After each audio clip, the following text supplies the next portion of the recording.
Bismillahirrahmanirrahim. Assalamu alaikum wa rahmatullahi wa barakatuh. Dear students, hope you all are fine by the grace of Allah subhanahu wa ta'ala. Today, in this lesson, we will discuss the remaining numerical problems of chapter number 7. So, let's start from the 7.7 numerical.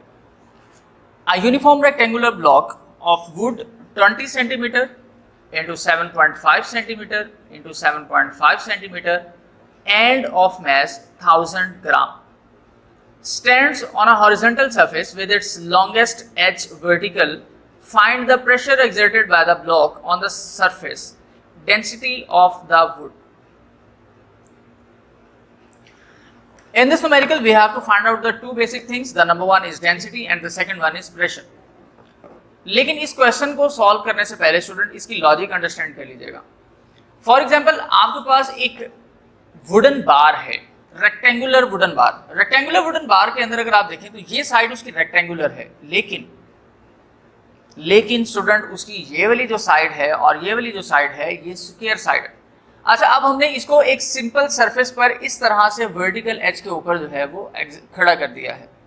ठीक है. अच्छा, ये जब इस तरह से vertically stand होगा आपकी इस सरफेस के ऊपर, तो आप देखें कि इस तरह से लगने वाला प्रेशर आपकी सरफेस पर कितना होगा, इसकी कैलकुलेशन हमने करनी है. सबसे पहले हम अपने गिवन डाटा को अरेंज करेंगे और फिर देखेंगे कि हमारे पास क्या कुछ है और हमें क्या फर्दर फाइंड आउट करने की ज़रूरत है इसको सॉल्व करने के लिए. 7th न्यूमेरिकल है student. First of all we have the volume and the volume available is of type 20 multiplied by 7.5 multiplied by 7.5 and all these are in centimeter.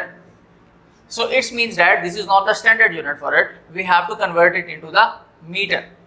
So when we convert it into a meter, the volume will become 0.075 multiplied by 0.075 and hence it will become in a meter cube. यहाँ पर एक चीज और understand कर ले student के volume के अंदर मैंने आपको बताया था कि ये आपके पास फॉर एग्जांपल लेंथ है, देन ये विड्थ है, देन ये आपके पास हाइट कंसीडर की जा सकती है. तो तीन साइड्स को मल्टीप्लाई करने के बाद आपके पास वॉल्यूम जो है वो आता है. स्टूडेंट मैस हमारे पास अवेलेबल है 1000 ग्राम का. ये भी स्टैंडर्ड नहीं है, so we convert it into its standard value and it will become 1 kg of mass. Now we have only two things, the volume and the mass. अच्छा, फाइंड क्या करना है student? First of all we have to find out the pressure and then the density of the wood. The formula for the pressure is force per unit area and the density is mass over volume. अगर आप ये चीज देखें student कि यहाँ पर हमारे पास volume भी अवेलेबल है, मास भी अवेलेबल है, it's means that we can simply find out the density. So let's start. अगर फॉर एग्जांपल मैं डेंसिटी फाइंड आउट करना चाहता हूँ m ओवर v, v की वैल्यू को हम स्टूडेंट कैलकुलेट करेंगे तमाम की तमाम वैल्यूज को आपस में मल्टीप्लाई करने के बाद, और मास है 1. तो वॉल्यूम की कैलकुलेशन स्टूडेंट अगर हम करें तो हमारे पास इसका पॉइंट आता है 0.001125. अब देखें कि डेंसिटी का ये जो आंसर है आफ्टर द कैलकुलेशन हमारे पास स्टूडेंट बनेगा 888.89 और यूनिट होगा डेंसिटी का किलोग्राम पर मीटर क्यूब. अच्छा, ये आपका फर्स्ट पार्ट सॉल्व हो गया. सेकंड हमने फाइंड आउट करना था स्टूडेंट प्रेशर. अगर हम प्रेशर की बात करें तो प्रेशर के लिए तो हमारे पास फोर्स भी अवेलेबल नहीं है, हमारे पास यहाँ पर एरिया भी अवेलेबल नहीं है. इसका मतलब है कि इसको सॉल्व करने के लिए हमें इन दोनों चीजों को कहीं ना कहीं से फाइंड आउट करना पड़ेगा. फॉर एग्जाम्पल, कहां से कैलकुलेट कर सकते हैं? अगर एरिया की बात करें स्टूडेंट तो एरिया के लिए फॉर्मूला होता है लेंथ मल्टीप्लाई बाय विड्थ.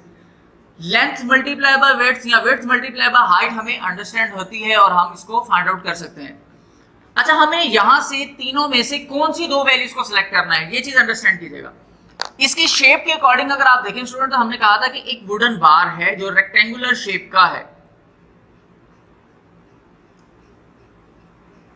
अच्छा, और हमने इसको वर्टिकली है जो है वो स्टैंड किया है. वर्टिकल जब हम स्टूडेंट इसको स्टैंड करते हैं तो हमारे पास जो इसकी वैल्यू स्टूडेंट आती हैं उसमें देखें कि ये नीचे वाली साइड स्क्वायर है.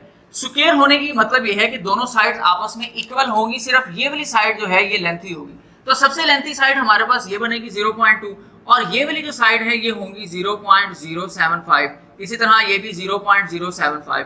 तो एरिया हमने फाइंड करना है इस सरफेस का, बेस का, जो कि सरफेस के साथ अटैच है. इसलिए एरिया का फॉर्मूला अगर हम यहाँ लगाएं तो ये बनेगा 0.075 मल्टीप्लाई बाय 0.075 और इसका आंसर आएगा 0.00565 और यूनिट और एरिया होगा स्टूडेंट मीटर स्क्वायर का।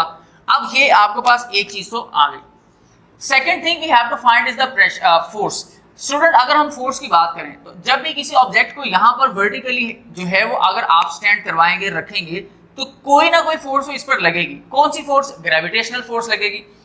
ग्रेविटेशनल फोर्स के अकॉर्डिंग अगर आप देखें तो स्टूडेंट आपके पास मैस तो अवेलेबल होगा। मैस हमारे पास है 1 kg का, so mg and it is equal to the weight of an object. इसका मतलब है कि यहाँ पर इस ऑब्जेक्ट पर जो फोर्स लगेगी वो इस पर ग्रेविटेशनल फोर्स यानी कि टोटल इसका वेट होगा।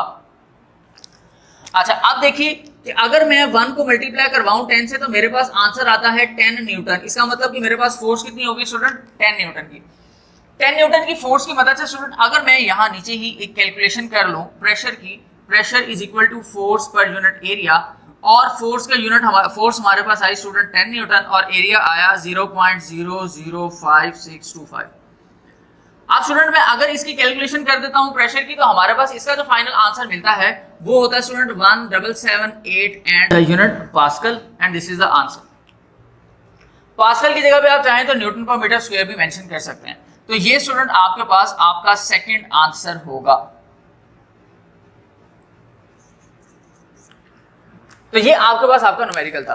नेक्स्ट न्यूमेरिकल की तरफ शिफ्ट करते हैं। ये भी आपके पास एक इंपॉर्टेंट न्यूमेरिकल है, लॉजिकल है। इसकी लॉजिक को थोड़ा सा अंडरस्टैंड करने की जो है वो कोशिश जरूर कीजिएगा। स्टूडेंट क्वेश्चन है अ क्यूब ऑफ अ ग्लास।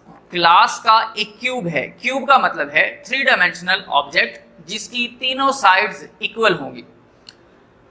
अच्छा, हैविंग अ 5 सेंटीमीटर साइड यानी कि उस साइड क्यूब की एक साइड 5 सेंटीमीटर है और बाकी कितनी होंगी? वो भी तमाम की तमाम 5 सेंटीमीटर्स की होंगी। इसका मतलब है कि इस लेंथ से हम वॉल्यूम को कैलकुलेट कर सकते हैं। सेकंड स्टूडेंट मैस अवेलेबल है 306 ग्राम का and has a cavity inside it if the density of a glass is 2.55 gram centimetre cube find the volume of the cavity. अच्छा अब देखिएगा इसमें दो चीजें हैं स्टूडेंट। सबसे पहले नंबर पे आप ये ऑब्जर्व कर लें कि एक आपके पास आउटर ब्लॉक है। जैसे फॉर एग्जांपल मैं इधर आपको डायग्राम में बता देता हूं। एक ही आउटर ब्लॉक है ग्लास का। ग्लास की अपनी भी स्ट्रेंथ होती है यानी कि विड्थ। अगर देखा जाए तो इस तरह से कम से कम जो ग्लास है वो इतनी साइड्स को तो फिल करेगा थिकनेस के साथ। और इसका मतलब है कि अब अंदर वाली जो साइड है ये खाली है। हमने करना क्या है? हमने इस कैविटी का वॉल्यूम फाइंड आउट करना। कैविटी का वॉल्यूम स्टूडेंट हमें तब मिलेगा जब हम बाहर वाली कैविटी के अंदर से इसकी ये जो विड्थ वाला हिस्सा है ये निकाल देंगे। जैसे फॉर एग्जांपल अगर आप इस लेंथ को देखें तो ये टोटल लेंथ अगर मैं बाहर से मेजर करूं तो मुझे हो सकता है मिले 10 सेंटीमीटर और अगर अंदर से इसको मेजर करूं तो स्टूडेंट हो सकता है ये मुझे मिले 8 सेंटीमीटर। इसका मतलब कि कुछ ना कुछ तो डिफरेंस है ना। तो जो डिफरेंस की कैलकुलेशन है हम उसको यूज करते हुए हम अपना इंटरनल जो कैविटी है उसको कैलकुलेट कर लेंगे। अच्छा, दूसरी चीज हमारे पास यहाँ पर जो हमें थोड़ा सा कंफ्यूज करेगी स्टूडेंट वो ये है कि आपकी इस न्यूमेरिकल प्रॉब्लम के अंदर आपको जो गिवन वैल्यूज हैं वो स्टैंडर्ड यूनिट्स में नहीं है। लेकिन अगर आप देखें तो तमाम की तमाम वैल्यूज एक जैसे यूनिट्स में अवेलेबल हैं। तो अगर आपको सेम यूनिट तमाम वैल्यूज के अंदर मिल जाए तो फिर आपको इसको स्टैंडर्ड में कन्वर्ट करने की जरूरत नहीं पड़ती। आपका आंसर गिवन वैल्यूज के यूनिट के अंदर निकाला जा सकता है। अच्छा, मैं गिवन डाटा को कंक्लूड करने लगा स्टूडेंट। हमारे पास ग्लास की ईच साइड जो है क्योंकि side of cube this is equal to 5 centimetre. अगर एक साइड 5 सेंटीमीटर की है तो स्टूडेंट वॉल्यूम के लिए length multiply by width multiply by height यानी 5 multiply by 5 multiply by 5 125 centimetre cube हमारे पास वॉल्यूम भी आ जाएगा। ये मैंने डायरेक्ट कैलकुलेशन कर दी। सेकंड हमारे पास मैस अवेलेबल है स्टूडेंट 306 ग्राम का। मैस है 306 ग्राम का और डेंसिटी ऑफ ग्लास हमारे पास अवेलेबल है 2.55 ग्राम पर सेंटीमीटर क्यूब। हमने फाइंड आउट क्या करना है? हमने फाइंड करना है स्टूडेंट वॉल्यूम ऑफ कैविटी।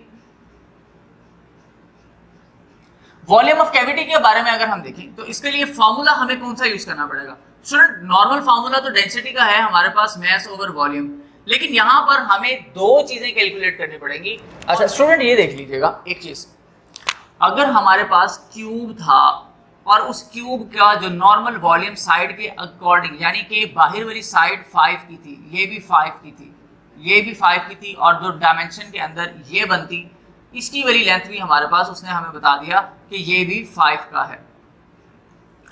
ये क्यूब शेप थी। अच्छा स्टूडेंट ये देखिएगा कि क्यूब के अकॉर्डिंग हमने आउटर वॉल्यूम तो कैलकुलेट कर लिया, इंटरनल वॉल्यूम के लिए हमारे पास ये दो चीजें अवेलेबल है, मास और डेंसिटी। हम पहले इसको कैलकुलेट करेंगे। फॉर एग्जाम्पल अगर मैं ये वैल्यू यूज करूं, rho is equal to m/v, we have to find the volume, so change the formula as per your requirement, then put the value. Mass is 306 and the density is 2.55. The volume will become 120 centimetre cube. अब ये देखें कि ये आपके पास volume आ गया है किस चीज का, आपकी ग्लास का, ग्लास डेंसिटी के अकॉर्डिंग। अब हम करेंगे क्या, अगर हम लोग फाइंड आउट करना चाह रहे हैं स्टूडेंट, तो हमें इसके अगेंस्ट हमें यूं करना पड़ेगा कि जो गिवन वॉल्यूम हमारे पास था पहले जो हमने कैलकुलेट किया आउटर एज का 5 के अकॉर्डिंग, उसको हम क्या करेंगे, V1 minus V2, this is V2 and this is V1। V1 हमारे पास है स्टूडेंट 125 माइनस 120, और अगर हम ये देखें तो अब हमारे पास वैल्यू स्टूडेंट आती है सिर्फ और सिर्फ 5, वॉल्यूम इज 5 सेंटीमीटर क्यूब। इसका अच्छा इसी तरह से स्टूडेंट हम नेक्स्ट न्यूमेरिकल पे आते हैं। नेक्स्ट न्यूमेरिकल 7.9 है, तो 7.9 की स्टेटमेंट हमारे पास कुछ हुआ है, an object has weight 18 newton in air, its weight is found to be 11.4 newton when immersed in water, calculate the density, can you guess the material of the density? Yes we can. Student यहां पर एक चीज याद रखिएगा, हमने करना है density of a material. Material से मुराद है कि जो ऑब्जेक्ट हम लोग डिप करेंगे वाटर के अंदर, हमने उसकी डेंसिटी को मेजर करना है, लेकिन हमारे पास फिर भी कुछ ना कुछ अवेलेबल है। जैसे फॉर एग्जांपल देखिएगा, एक ऑब्जेक्ट, इसका वेट हवा में यानी एयर के अंदर कितना हमने कंसीडर किया, 18 न्यूटन, लेकिन जैसे ही मैं इसको वाटर में इमर्स करता हूं, ऐड करता हूं, तो अपथर्स्ट की वजह से इसका वेट कम हो जाता है और कितना आता है 11.4 न्यूटन। दो चीजें आ गई। Third thing student we have is water, कि हमने इसको वाटर में ऐड किया था, तो डेंसिटी ऑफ वाटर भी हमारे पास है, क्योंकि वो डेंसिटी के अकॉर्डिंग ही प्रेशर अप्लाई करती है।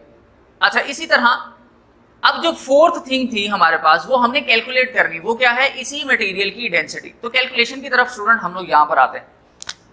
अगर मैं इस न्यूमेरिकल की बात करूं स्टूडेंट कि this is the 9th numerical and this is 8th one.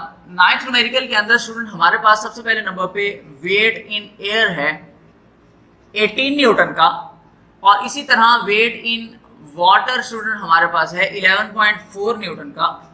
We have to find the density of material, हम इसको कैपिटल डी से मेंशन करते हैं, और डेंसिटी के लिए जो फॉर्मूला है ये मैं बताता हूँ आपको कौन सा फॉर्मूला यूज किया, लेकिन इससे पहले एक चीज हमें और रिक्वायर्ड थी, वो है density of water. Density of water हमारे पास इस न्यूमेरिकल के अंदर तो गिवन नहीं है, लेकिन हमें खुद से पता होना चाहिए। जैसे कि लास्ट टाइम न्यूमेरिकल के अंदर हमने डेंसिटी ऑफ आइस को यूज किया था, ऐसे ही डेंसिटी ऑफ वाटर को यूज करेंगे, और डेंसिटी ऑफ वाटर स्टूडेंट हमारे पास सिर्फ और सिर्फ 1000 है।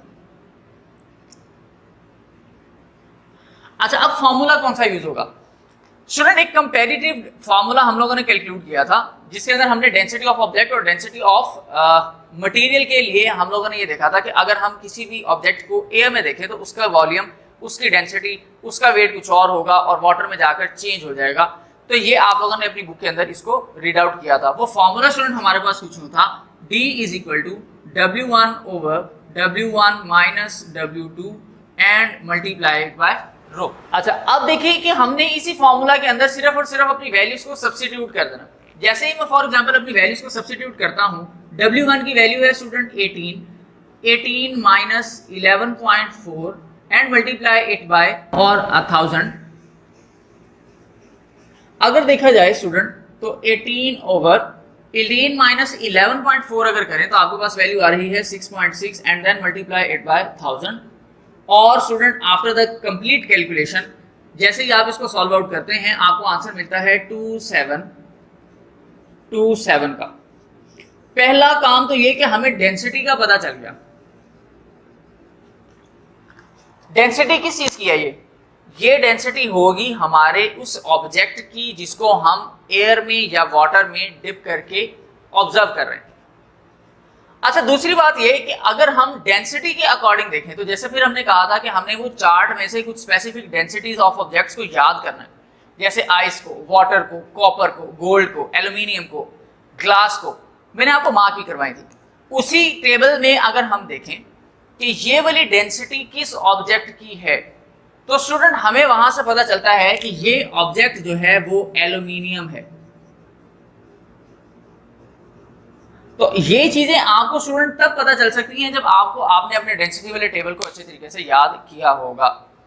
उम्मीद है कि ये न्यूमेरिकल भी आपको क्लियर हो चुका होगा, बहुत ही ज्यादा सिंपल सा था। नेक्स्ट न्यूमेरिकल की तरफ आते हैं स्टूडेंट 7.10 पे। 7.10 न्यूमेरिकल जो है इसके अंदर स्टूडेंट देखें कि हम लोगों ने फाइंड आउट करना है डेंसिटी को, और इस न्यूमेरिकल में सेम फॉर्मूला यूज होगा जो हम प्रीवियस न्यूमेरिकल्स के अंदर लास्ट लेक्चर के डिस्कस कर चुके हैं, जैसे 7.8 में। फॉर एग्जांपल ये वाला फॉर्मूला ρ = m/v। तो 7.10 न्यूमेरिकल जो है ये आपके लिए आपका होमवर्क है और आप इसको खुद से सॉल्व आउट करेंगे। 7.11 और 7.12 न्यूमेरिकल स्टूडेंट इनकी स्टेटमेंट की तरफ आते हैं और इनको रीड आउट करके देखते हैं कि हमें क्या अवेलेबल है और क्या चीज हमने कैलकुलेट करनी है।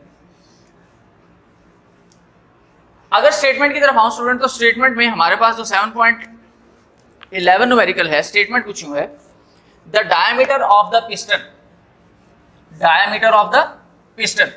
अगर पिस्टन की बात हो रही है इसका मतलब लाजमी तौर पर ये पास्कल्स लॉ से रिलेटेड है, जो कि हमने हाइड्रोलिक प्रेस को डिस्कस किया था। पिस्टन्स के वर्ड हम लोगों ने इसमें यूज किए थे पास्कल्स लॉ के अंदर। अच्छा, एक पिस्टन का डायमीटर कितना अवेलेबल हुआ? Hydraulic press 30 centimetre. और सेकंड की अगर हम बात करें student, how much force is required to lift a car weighing 20,000 Newton on its piston if the diameter of the piston on the pump is 3 centimeter। अब ये देखिए कि 30 सेंटीमीटर डायमीटर वाले पिस्टन पर हमने कार को रखा है जिसका वजन 20,000 न्यूटन है, और अगर मैं चाहता हूं कि मैं इस कार को इस एरिया से उठा सकूं और दूसरी तरफ जहां से मैंने फोर्स अप्लाई करनी है उसका एरिया स्मॉल यानी कि 3 सेंटीमीटर है, तो मुझे कितनी फोर्स रिक्वायर्ड होगी कि मैं इतने वजन की गाड़ी को 30 सेंटीमीटर से उठा सकूं। स्टूडेंट यहां पर अगर आप इस बात को देखें कि हमारे पास ये पिस्टन है और इस पिस्टन के इन दोनों पिस्टन्स के अंदर हमें जो वैल्यू अवेलेबल है वो इनका एरिया नहीं बल्कि इनका डायमीटर है। तो इसका मतलब कि डायमीटर की मदद से पहले हमें एरिया को कैलकुलेट करना है। अगर हम बात करें डायमीटर के लिए, सबसे पहले तो F2 अवेलेबल है which is 20,000 newton. Secondly student we have a diameter D, capital diameter जो है वो हमारे पास है 30 सेंटीमीटर का। और अगर हम फॉर्मूला यूज करें एरिया के लिए यानी कि कैपिटल A के लिए स्टूडेंट, तो कैपिटल A का जो फॉर्मूला होता है वो होता है पाई आर स्क्वायर। सर्कुलर पिस्टन्स के लिए हमें रेडियस चाहिए, रेडियस का मतलब है डिवाइडेड बाय 2, 15 सेंटीमीटर, ये हमारे पास हमारा रेडियस आ जाता है। But this is not in a standard, so make it in a standard. So when we convert it into the standard, the value will become as 0.15 metre. ये आपका radius होगा। यहां पर आप इस रेडियस को यूज करेंगे, आपको एरिया मिल जाएगा। पाई की वैल्यू 3.14 है, रेडियस 0.15 होल स्क्वायर है, area when we multiply it by this number and the answer will become 0.07065 metre square. ये हमारे पास हमारा कैपिटल A भी आ चुका है। अच्छा, सेकंड वाले डायमीटर की बात करें तो वो हमारे पास स्टूडेंट D2, D1 के लिए, और सेकंड जो स्मॉल डायमीटर है उसकी वैल्यू हमारे पास है सिर्फ और सिर्फ 3 सेंटीमीटर। इसको भी हाफ करेंगे तो रेडियस मिलेगा, रेडियस हमारे पास होगा 1.5 सेंटीमीटर। और अगर इसको भी इसके कन्वर्ट कर दें स्टैंडर्ड के अंदर तो इसकी वैल्यू हमारे पास आती है 0.015 मीटर। अच्छा, अगर स्टूडेंट हम इसको इसके 0.015 मीटर के अंदर हम इसको मेंशन कर देते हैं रेडियस को, तो हमें क्या फाइंड आउट करना है? Area, small area. इसके लिए फिर हम यही वाला फॉर्मूला यूज करेंगे, पाई आर स्क्वायर 3.14, पाई की वैल्यू 0.015 एंड होल स्क्वायर, और इसकी कैलकुलेशन के बाद जो हमें इसका आंसर मिलता है वो स्टूडेंट होगा 0.000, इसमें कुछ वैल्यूज की जीरोस का इजाफा हो गया, 70 एंड 65, और स्टूडेंट एरिया का metre square, and this is small a. आप देखें कि आपके पास एरिया और एरिया आ चुका है। अच्छा, चीज अब फाइंड क्या करनी है स्टूडेंट, फाइंड करनी है F1 को। फॉर्मूला है F1/A and it is equal to F2/A। इस फॉर्मूला में से हमने फाइंड क्या करना है स्टूडेंट, F1। तो क्या करेंगे, F1 is equal to F2/A multiply by small a। Student जैसे ही इसकी कैलकुलेशन करते हैं, F2 की वैल्यू स्टूडेंट हमारे पास थी 20,000 multiply by small area 0.000765 and divided by capital area 0.07065। Student ये हमारे पास फोर्स की वैल्यू जो है वो आएगी, ऊपर तो हमारे पास बनता है 14.13 और नीचे वाली वैल्यू को एज इट इज एक दफ़ा लिख लेते हैं और फिर इसको कैलकुलेट करते हैं कैलकुलेटर से। और जब इसको फर्दर कैलकुलेट करूं तो मुझे स्टूडेंट इसका आंसर मिल रहा है डायरेक्टली 200 और unit for the force is newton. So write it as F1 is equal to 200 newton and this is the answer that we required. So उम्मीद है कि आपको आपकी ये जो न्यूमेरिकल प्रॉब्लम है ये भी आसानी से क्लियर हो चुका होगा। स्टेटमेंट की तरफ आते हैं स्टूडेंट। स्टेटमेंट यहाँ पर हमारे पास अपने इस न्यूमेरिकल प्रॉब्लम के लिए जो लास्ट है 7.12 वो कुछ यूं है, a steel wire cross sectional area 2 × 10⁻⁵ metre square is stretched through 2 millimetre. Student एक वायर है जिसका एरिया 2 × 10⁻⁵ मीटर स्क्वायर है, उसको हमने जब खींचा तो खींचने के बाद उसकी लेंथ 2 मिलीमीटर इंक्रीज हो गई और अगर हम इस पर फोर्स लगाएं 4000 न्यूटन की तब ये 2 मिलीमीटर इंक्रीज होती है। Find the Young's modulus of the wire, the length of the wire is 2 metre. जो बेसिकली हमारे पास ओरिजिनल वायर थी वो कितनी थी, 2 मीटर। इस चीज को स्टूडेंट अंडरस्टैंड कीजिएगा कि ये हमारे पास एक वायर है, इस वायर की लेंथ है 2 मीटर। अगर मैं इसके ऊपर 4000 न्यूटन की फोर्स अप्लाई कर दूं तो ये थोड़ी सी इंक्रीज होती है जो कि 2 मिलीमीटर की लेंथ है। अब ये देखना है कि हमारे पास जो है वो यंग्स मॉडुलस कितना है।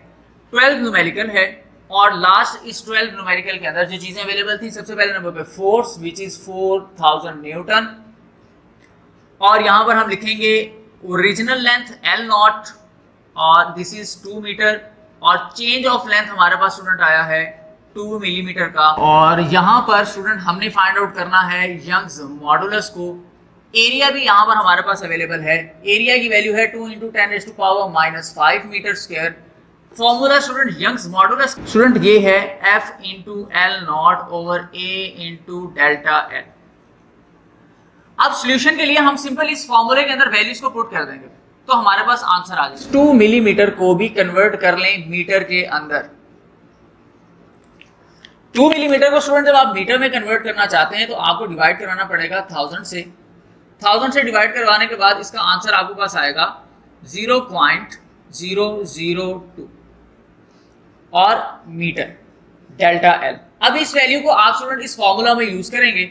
फोर्स है हमारे पास 4000 multiply by original length is 2 metre divided by the area 2 × 10⁻⁵ and then multiply it by 0.002। Young's modulus की जो वैल्यू स्टूडेंट इसको कैलकुलेशन के बाद हमें मिलेगी उसका आंसर स्टूडेंट कुछ यूं होगा, ऊपर तो बनता है 8000 न्यूटन मीटर और नीचे वाली वैल्यू को कैलकुलेट करने पे हमें आंसर मिलता है स्टूडेंट 4 × 10⁻⁸। ये 4 × 10⁻⁸ आपको डायरेक्ट भी आ सकता है, अदरवाइज आप चाहें तो 1 2 इस तरह से इसको डेसिमल बेसिस पे ला के 3 और 5 8 2 to the 4 तो हम लोग इसकी कैलकुलेशन ऐसे कर सकते हैं। 4 की कैलकुलेशन करूं स्टूडेंट अगर मैं 8 के साथ तो ये बनेगा हमारे पास 2 और ये वैल्यू बनेगी 2000 मल्टीप्लाई 10⁻+8। ये डिनोमिनेटर को मैं ऊपर शिफ्ट कर रहा हूं।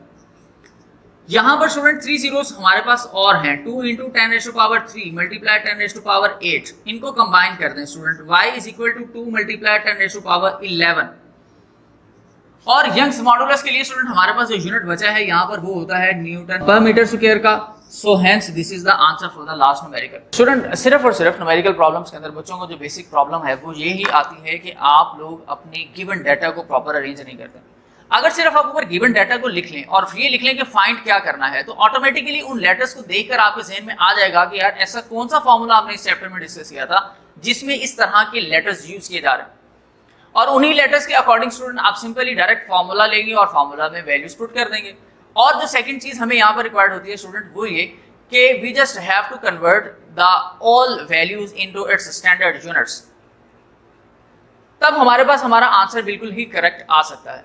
तो ये आपके पास आपके इस चैप्टर के न्यूमेरिकल से, उम्मीद है आपको ये चैप्टर्स के न्यूमेरिकल क्लियर हो चुके होंगे। नेक्स्ट लेक्चर तक के लिए इजाजत दीजिए। नेक्स्ट लेक्चर में इंशाल्लाह अपने नेक्स्ट चैप्टर के साथ मुलाकात होगी, तब तक के लिए इजाजत, अल्लाह।